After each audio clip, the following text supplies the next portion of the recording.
الحمد لله الذي رفع السماء بغير عماد وبسط الأرض فراشا وخلق لها الأوتاد اما بعد. قانون اعتدال اور انصاف کی بات یہی ہے کہ جس کے اصول کم ہو بحث و مباحثے کے وقت سوالات کا آغاز انہی سے کیا جائے. مثلا ہمارے اہل سنت والجماعت یعنی مشہور 4 مذاہب کا اس بات پہ اتفاق ہے کہ مسائل دینیہ کو ثابت کرنے کے لیے 4 اصول سے کام لینا پڑے گا: قرآن، حدیث، اجماع امت اور قیاس شرعی. مذکورہ 4 اصولوں کو رد کرتے ہوئے منکرین حدیث کے نام سے ایک فرقہ میدان عمل میں اتر آیا جو ببانگ دول کہنے لگا کہ جی تم کمزور ہو، تمہاری تحقیق ناقص ہے، سب کچھ قرآن سے ثابت نہیں کر سکتے، اسی لیے 4 اصولوں کی طرف بھاگتے ہوں. آؤ ہمارے پاس، ہم سب کچھ صرف اور صرف خالصتاً قرآن ہی سے دکھا کے رہیں گے. تو منکرین حدیث جو اپنے آپ کو اہل القرآن کہتے ہیں، حدیث کو ماننے سے علی الاعلان منکر ہے. اس لیے ہم احناف کو حق حاصل ہے کہ ان کے دعوے کے مطابق ان سے سوالات کرتے وقت مطالبہ کر لے کہ جی مکرم، میرے سوالات کا جواب صرف اور صرف قرآن ہی سے دے کر ہمیں مشکور و ممنون بنائے. تو آج کی اس درس میں منکرین حدیث سے بطور سوال 10 آسان آیات مبارکہ کی تشریح و تفسیر مطلوب ہے. امید ہے بغیر گالم و گلوچ اور رائے فرار کے صرف اور صرف قرآن ہی سے جوابات عنایت فرمائیں گے. سوال نمبر 1، سورۃ البقرہ آیت نمبر 96 میں اللہ تعالیٰ فرماتے ہیں وَأَتِمُّ الْحَجَّ وَالْعُمْرَةَ لِلَّهِ، یعنی اللہ تعالیٰ کی خوشنودی کے لئے حج و عمرہ پورا کرو. اب سوال یہ ہے کہ یہ حج ہے کیا چیز، یہ کہاں اور کیسے ادا ہوگا، اور عمرہ کسے کہتے ہیں، اس کے ادا کرنے کا طریقہ کیا ہے. اپنے دعوے کے مطابق صرف قرآن پاک ہی سے جواب دے. سوال نمبر 2، اللہ تعالیٰ پارہ نمبر 30 سورۃ الکوثر آیت نمبر 1 میں فرماتے ہیں اِنَّا أَعْطَيْنَاكَ الْكَوْثَرَ، یعنی بے شک ہم نے تم کو کوثر عطا کی. سوال یہ ہے کہ اللہ تعالیٰ نے اپنے رسول صلی اللہ علیہ وسلم کو جو کوثر عطا کی، کیا یہ کسی پھل فروٹ کا نام ہے، یا کسی مقدس کتاب کا نام ہے، یا پھر یہ کوئی اور چیز ہے؟ امید ہے صرف قرآن مجید ہی سے جواب عنایت فرمائیں گے. سوال نمبر 3، سورۃ الفیل کے اندر اللہ تعالیٰ ارشاد فرماتے ہیں أَلَمْ تَرَ كَيْفَ فَعَلَ رَبُّكَ بِأَصْحَابِ الْفِيلِ، یعنی کیا تم نے نہیں دیکھا کہ تمہارے رب نے ہاتھی والوں کے ساتھ کیا کیا.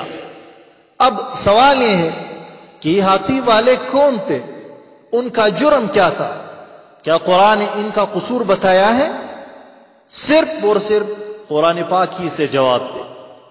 سوال نمبر 4، سورۃ الاحزاب آیت نمبر 56 میں اللہ تعالیٰ فرماتے ہیں ان اللہ وملائکتہ یصلون علی النبی یا ایھا الذین آمنوا صلوا علیہ وسلموا تسلیما.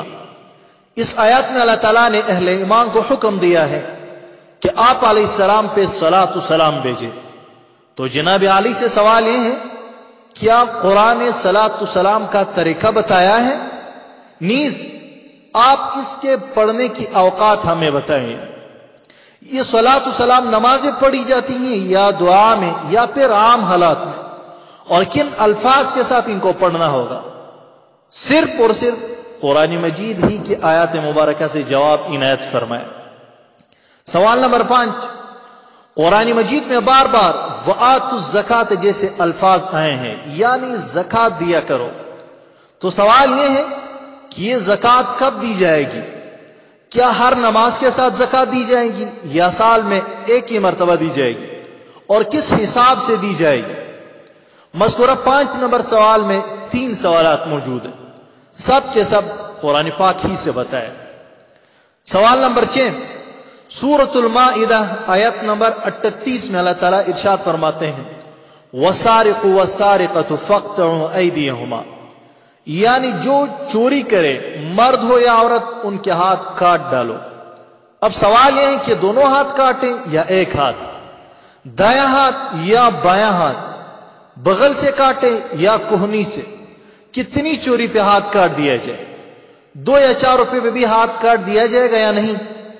مذکورہ 6 نمبر سوال میں در حقیقت 4 سوالات موجود ہے، سب کے سب کا جواب قرآن پاک کی آیت مبارکہ سے دکھا ہے۔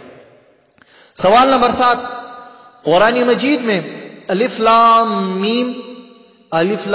میم را، کاف ہا یا عین صاد، ہا میم عین سین قاف وغیرہ جیسے الفاظ آئے ہیں، مفسرین ان کو حروف مقطعات کہتے ہیں۔ اب پوچھنا یہ ہے، کیا قرآن پاک نے حروف مقطعات کے معنی بیان کیے؟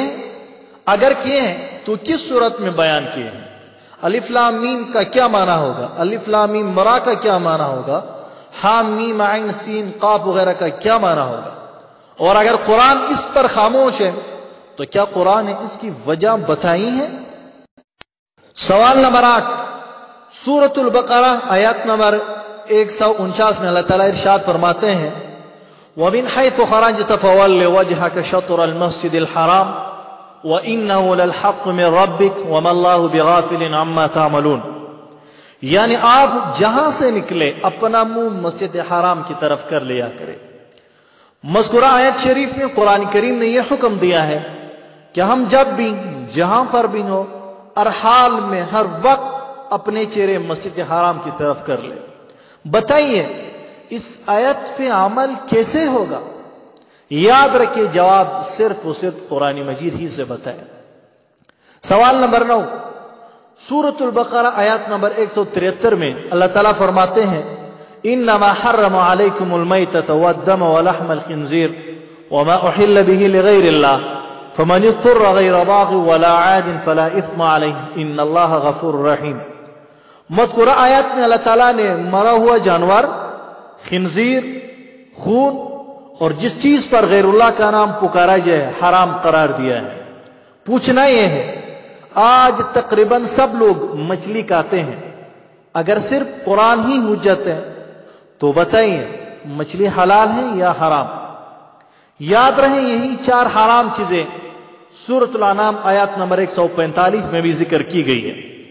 منکرین حدیث سے بصد ادب پوچھتے ہیں کیا صرف یہ 4 چیزیں حرام ہیں؟ اگر یوں ہی ہے تو کتے، بلی، گدھے وغیرہ کا کیا حکم ہے؟ حلال ہے تو کس آیت کی وجہ سے؟ حرام ہے تو کس آیت کی وجہ سے؟ آیت قرآنیہ ہی سے جواب عنایت فرمائے۔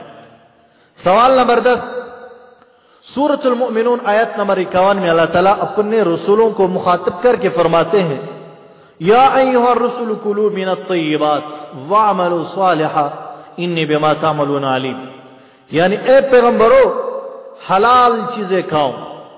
تو پوچھنا یہ ہے حلال چیزیں کون کون سی ہیں؟